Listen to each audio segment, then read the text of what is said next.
बिस्मिल्लाहिर्रहमानिर्रहीम अस्सलाम वालेकुम यूटीवी ग्लोबल के नाज़रीन, मैं हूं आपका मेज़बान अमानुल्लाह कायम खानी। उम्मीद करता हूं कि आप सब खैर वाफियत से होंगे। नाज़रीन, इस वक्त बात करेंगे तहरीक लब्बैक पाकिस्तान का लॉन्ग मार्च जो है वो सराय आलमगीर में मौजूद है। हमारे साथ कानून दान मौजूद है, बैरिस्टर उस्मान खिज़र मांगड़ साहब।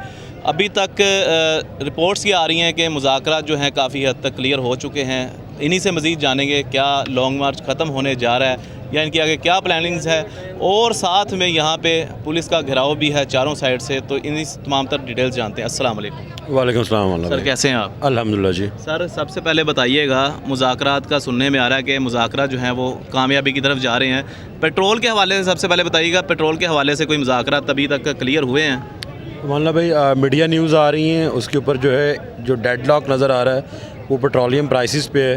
उसके अलावा हमारे जितने भी मुतालबात थे, जिनमें इम्पॉर्टेंट मोस्ट एक मुतालबा है सोशल मीडिया रिस्ट्रिक्शंस को लिफ्ट करने का, उसके ऊपर भी एग्री किया है दोनों तरफ से लोगों ने। हमारी टीम ने भी और उन्होंने भी एग्री किया है कि उसके लिए वो भी जो भी प्रेक्विजिट रिक्वायरमेंट्स हैं उसको फुलफ़िल करेंगे। और जितने मामलात हैं, जैसे हम 295C के जो हमारे केसेस हैं, जो तौहीन रिसालत के केसेस होते हैं, उसके ऊपर 780A जो है उसको इन्फोर्स करने की, लागू करने की हमारा एक मुतालबा था कि वो केसेस टेररिज्म कोर्ट्स में चलाए जाएं। उसके ऊपर भी एग्री कर लिया है सब ने। फिर एक हमारा मुतालबा था CBD अथॉरिटी बनाई जाए, काउंटर ब्लास्फेमस जो है अथॉरिटी बनाई जाए।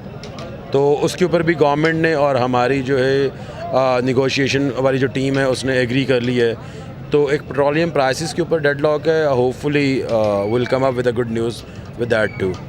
अभी यानी कि पेट्रोलियम के हवाले से बातचीत जारी है। बाकी 295C के हवाले से तमाम तर मामला क्लियर हो चुके हैं जो आपके डिमांड्स की थी आपने? जी, हमारी एक ही इस पर बड़ी क्लियर कट डिमांड थी कि जो 295 के हमारे केसेस हैं, जो ब्लास्फेमी के केसेस हैं, उनको टेररिज्म कोर्ट में उनका ट्रायल किया जाए। उसके ऊपर दोनों तरफ से एग्री हो गए हैं जी। सर, डॉक्टर आफिया सिद्दीकी के हवाले से साद रिजवी साहब बड़ी आवाज़ बुलंद करते हैं, बल्कि तहरीक लब्बैक पाकिस्तान मैंने देखा है वाहिद वो पार्टी है जो डॉक्टर आफिया सिद्दीकी के हवाले से बड़ी जो है वो जद्दोजहद कर रही है। आपने गुजरे वक्त में देखा होगा इमरान खान भी आफिया सिद्दीकी के लिए बातें करता, लेकिन जब हुकूमत में आया तो उसके बाद आफिया सिद्दीकी की बात नहीं की। साद रिजवी साहब आफिया सिद्दीकी की रिहाई की बात कर रहे हैं कि उस हवाले से क्या कर मुतालबात पूरे हुए हैं, क्या कर हुकूमत अभी क्या कह रही है? सर, वो भी हमारे जो थी लिस्ट ऑफ डिमांड थी उसमें इंक्लूडेड था, और उसके ऊपर भी जो मेरे पास अभी तक न्यूज़ हैं उसके अकॉर्डिंगली गवर्नमेंट ने एग्री किए कि जो भी पॉजिटिव स्टेप्स इनिशिएट कर सकते हैं डॉक्टर आफिया सिद्दीकी जो हमारी बहन है उनकी रिहाई को लेके, वो फौरी तौर पे इनिशिएट किए जाएंगे गवर्नमेंट लेवल पे। सर, मुझे एक और बताइएगा बात कि उर्दू ज़बान के हवाले से कहा जा रहा था कि उर्दू ज़बान को आम किया जाए दफातर में, स्कूल, कॉलेज, यूनिवर्सिटीज़ में। जिस तरह आप देख सकते हैं कि हमें बाहर जाने के लिए या किसी अच्छी जॉब के लिए इंग्लिश सीखनी पड़ती है, तो ये मुतालबत कहाँ तक मंजूर हुए हैं कि उर्दू ज़बान को आम किया जाए? देखें जी, जो हमारे की नोट जो हमारे मुतालबात थे, वो जो 4 मुतालबात आपके सामने आ गए। सोशल मीडिया रिस्ट्रिक्शंस को अपलिफ्ट करना, 295C के केसेस को एंटी टेररिज्म कोर्ट में ट्रायल करना, उसके बाद डॉक्टर आफिया सिद्दीकी की जो है हमारी बहन है उनकी रिहाई के ऊपर एक्सपीडिशियस प्रोसीडिंग्स को इनिशिएट करना रिहाई के लिए, और पेट्रोलियम प्राइसेस की, पेट्रोलियम प्रोडक्ट्स की जो प्राइसेस हैं उनको 14 फरवरी की जो सतह है उसके ऊपर लेके आना। दीज वर आवर की नोट, जो हमारे मुतालबात थे। बाकी मुतालबात तो हमारे और भी बहुत हैं। हम तो इस मुल्क में इस्लाम भी नाफिज करना चाहते हैं, इस्लामी निज़ाम भी नाफिज करना चाहते हैं, और भी बहुत सारे मुतालबात हैं, लेकिन ये 4 मेन मुतालबात हैं जिनके ऊपर बातचीत हो रही है।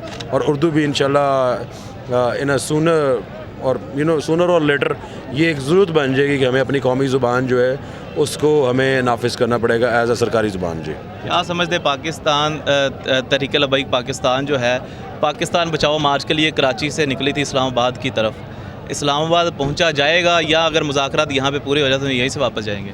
मुज़ाकरात पूरे भी हो गए, इस्लामाबाद तो हम जाएंगे जी। इस्लामाबाद जाना ही जाना है? जी बिल्कुल जाएंगे जी, बिल्कुल जाएंगे जी, बिल्कुल जाएंगे। क्या खास वजह है? देखिए, इस्लामाबाद जाके हमने कोई ये इसमें कोई ज़ोर ज़बरदस्ती थोड़ी है। हमारा मुल्क है, हम इस मुल्क के वारिस हैं, हम इस मुल्क के टैक्स पेयर हैं। इस्लामाबाद जाना और पीसफुल प्रोटेस्ट करना, ये हमारा एक पीसफुल प्रोटेस्ट है। कराची से लेके सराय आलमगीर तक आज आप देखें एक पत्ता नहीं टूटा। तो ये इस्लामाबाद जाना हमारी जायज़ डिमांड है। इस्लामाबाद तो हम जाएंगे, हाँ, अगर मुतालबात हमारे मंजूर हो जाते हैं तो फिर धरना नहीं दिया जाएगा, लेकिन इस्लामाबाद तक तो हम जाएंगे। ये हमारी आप देखें कि जब डेमोक्रेटिक जो कंट्रीज़ होती हैं उसमें ये कॉन्स्टिट्यूशनल राइट्स होते हैं, एंड सेम एज़ पाकिस्तान में भी ये कॉन्स्टिट्यूशनल राइट है हमारा कि हम जहाँ पे चाहें हम जो है जुलूस निकाल सकते हैं, जलसा निकाल सकते हैं, प्रोटेस्ट कर सकते हैं। तो ये हमारा कॉन्स्टिट्यूशनल राइट है। कॉन्स्टिट्यूशनल राइट के लिए हमें किसी से इजाज़त नहीं लेनी पड़ेगी। अगर हमने कोई ऐसा काम करना हो जो हमें कानून इजाज़त ना देता हो, उसके लिए इजाज़त लेनी पड़ती है। जो चीज़ हमारे कानून हमें इजाज़त देता है, जो हमारे हकूक़ में मेंशन कर दी गई है, उसके लिए इजाज़त नहीं लेनी पड़ती। इस्लामाबाद हम जाएंगे जी। सर मेरा बड़ा अहम क्वेश्चन है कि तहरीक लब्बैक पाकिस्तान के और पंजाब पुलिस जो है, इनके दरमियान कैसा ताल्लुक़ है? आप देख रहे होंगे कि गुज़िश्ता कुछ पार्टियों ने जो है वो अब कुर्सी की वजह से कानूनी इदारों की भी जो है वो तौहीन की, आर्मी एरियाज़ में भी गए, वहाँ भी जाके तोड़ फोड़ की। 9 मई का आपने देखा होगा, बड़ा सियातरीन दिन था। तहरीक लब्बैक पाकिस्तान की अपने इदारों के साथ किस तरह के ताल्लुकात हैं? यार अब ताल्लुकात ऐसे हैं कि कल रात को हम खारियाँ पे थे, तो इन्होंने रास्ते में ये सारा रास्ते ब्लॉक किए हुए थे। आज हम सराय आलमगीर में खड़े हुए हैं। इन बिटवीन जो भी रास्ते थे, यहाँ पे इन्होंने हज़ारों कंटेनर्स लगाए हुए थे और यहाँ पे इन्होंने हज़ारों पुलिस वाले लगाए हुए थे। उनको लगा दिया हुआ था, खाने पीने को कुछ नहीं दिया हुआ था। उन तमाम पुलिस वालों को खाना तहरीक लब्बैक पाकिस्तान ने दिया है। ठीक है जी, हमारे वो भाई हैं, वो कौम के मुलाजिम हैं, किसी 3.5 फुट के वज़ीर आज़म के मुलाजिम नहीं हैं, या वो किसी ये जो 2 महीने के लिए निगरान वज़ीर आला 3 महीने के लिए है, इसके ज़ाती मुलाजिम नहीं है। वो कौम के मुलाजिम हैं। हमारे टैक्स के पैसे से उनको तनख्वाह दी जाती है। और वो भी जिस महंगाई में ये सारी अवाम पिस रही है और महंगाई मुकाओ मार्च है, वो भी इस सारी महंगाई में पिस रहे हैं। तो वो टू सम एक्सटेंट वो हमारे साथ ही खड़े हुए, हमारे भाई हैं, हमारे कोई उनके साथ कोई बुरे ताल्लुकात नहीं है। वो अपनी नौकरी कर रहे हैं, हम अपनी नौकरी कर रहे हैं। वो हुकूमत की नौकरी कर रहे हैं, हम आका सल्लल्लाहु अलैहि वसल्लम की नौकरी कर रहे हैं। सर मुझे लास्ट में मुझे बताइएगा कि बेसिक्स जो चीज़ें हैं जिनकी नीड है इस कौम को, सेहत का निज़ाम है, तालीम का निज़ाम है, मईशत तबाह हो चुकी है, बर्बाद हो चुकी है, बेरोज़गारी जो है वो बढ़ चुकी है। और दूसरा ये कि तहरीक लब्बैक पाकिस्तान के पास क्या प्लान्स हैं, मईशत बेहतर हो, और ये जो पाकिस्तान के ऊपर इतना ज़्यादा कर्ज़ा है, ये कर्ज़ा किस तरह उतारेंगे आप लोग? ये देखें जी, जो कर्ज़ा है इतना सारा, ये जो मेरे साथ जितने लोग खड़े हुए हैं, ये जितने लाखों लोग इस मार्च के साथ ट्रैवल कर रहे हैं, इनमें से तो किसी ने नहीं लिया। और अगर लिया, किसी हुक्मरान ने लिया है, तो इनके ऊपर एक पाई भी नहीं लगी। इनके महल नहीं बने मेफेयर में, इनके रायवेंड में महल नहीं बने, इनके बनीगाला में महल नहीं बने, इनके सिरे महल नहीं बने, इनके बिलावल हाउस नहीं बने। इनके लिए कुछ नहीं है। ये तो अभी भी सुबह कमाते हैं, शाम को अपने बच्चों को खिलाते हैं। तो हमारे पास जो है, हमें देखें, बात ये है कि हमारे पास हर चीज़ का प्लान है। ये कहते हैं कि जनाब हम मुल्क को चलाएंगे, ऐसे आपका मुल्क चलेगा। 15 जज हैं आपकी सुप्रीम कोर्ट में, और आज कोई केस फाइल कर दें, उस केस को फाइल करने से पहले ही पता होता है कि उसका फ़ैसला क्या आएगा। 8 जज एक पार्टी की तरफ हैं, 7 जज एक पार्टी की तरफ हैं। क्या अब यानी कि इन 2 पार्टीज़ के जज हैं, इस अवाम का भी कोई जज है? इनको इंसाफ किसने देना है? जुल्म का निज़ाम चल सकता है, नाइंसाफ़ी नहीं चल सकती।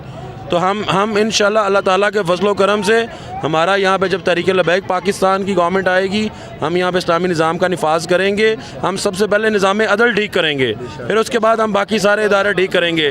हेल्थ का हम निज़ाम लेके आएंगे, अभी आज कंटेनर से एक तकरीर हो रही थी जिसमें सोशल वेलफेयर स्टेट की बात हो रही थी कि आप सारी ज़िंदगी गवर्नमेंट को टैक्स देते हैं, जब आप ओवर एज हो जाते हैं तो फिर गवर्नमेंट आपको फैसिलिटेट करती है। तो ये है रियासत मदीना, सोशल वेलफेयर स्टेट। हम इस्लामिक वेलफेयर स्टेट पाकिस्तान को बनाएंगे। हमें इन सारी चीज़ों का पता है, हम कानून भी बना सकते हैं, हम सब कुछ कर सकते हैं। मेरे जैसे हज़ारों लाखों लोग हैं तहरीक लब्बैक पाकिस्तान के साथ। ये सारे जितने भी कारकुन हैं, ये अपनी किसी न किसी फील्ड में एक्सपर्ट हैं। ठीक है, इन्होंने क्या किया, जो लिबरल्स पाकिस्तान को 76 साल से चला रहे हैं, 76 साल से अपना ये क्रिमिनल लॉ नहीं बना सके, क्रिमिनल प्रोसीजर लॉ नहीं बना सके, सिविल लॉ नहीं बना सके। कॉन्स्टिट्यूशन आपने बनाया है, उसका भी 1973 से बनाया हुआ है, तब से आपने उसकी वायलेशन करते जा रहे हैं। तो हम सर लॉज बनाएंगे भी, और उन लॉज को हम इम्प्लीमेंट भी करेंगे। सेहत का निज़ाम भी आएगा, तालीम का निज़ाम भी आएगा, बराबरी का निज़ाम भी आएगा, और ये कर्ज़े उतरेंगे। मईशत की बात आप कर रहे थे, इंशाल्लाह ये कर्ज़े उतरेंगे। ये कर्ज़े कैसे उतरेंगे? क्योंकि हम देखिए एट्रॉसिटी स्टेप्स को जो है उनको अडॉप्ट करेंगे। हमें हमारे कायदे मोहतरम को 600 गाड़ियों का काफ़िला नहीं चाहिए।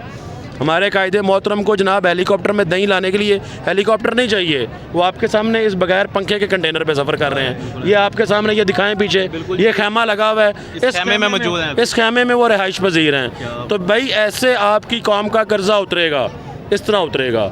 कौम को ऐसे हुक्मरान की ज़रूरत है, कौम को एक ऐसे हुक्मरान की ज़रूरत है जिससे कौम पूछ सके कि मैंने कपड़े पुराने फटे हुए पहने में, तुम्हारे पास नया कुर्ता कैसे आ गया।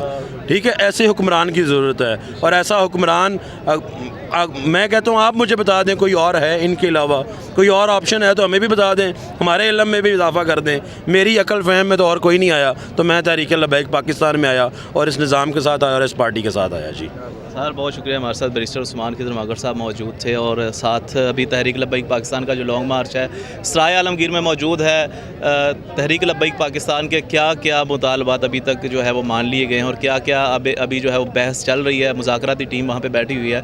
फ़ाइनल ऐलान भी इंशाल्लाह जो आएगा वो आपके साथ कर देंगे, लेकिन फ़िलहाल जो है पेट्रोलियम मसनूआत के हवाले से कुछ जो है वो मामला चल रहे हैं अभी आपस में। मज़ीद ये कि तहरीक लब्बैक पाकिस्तान अपने दौरे इक़्तिदार में मईशत को किस तरह बेहतर करेगी, तालीम और सेहत के निज़ाम को किस तरह बेहतर करेगी, यह बैरिस्टर उस्मान खिज़र मगर साहब ने बता दिया।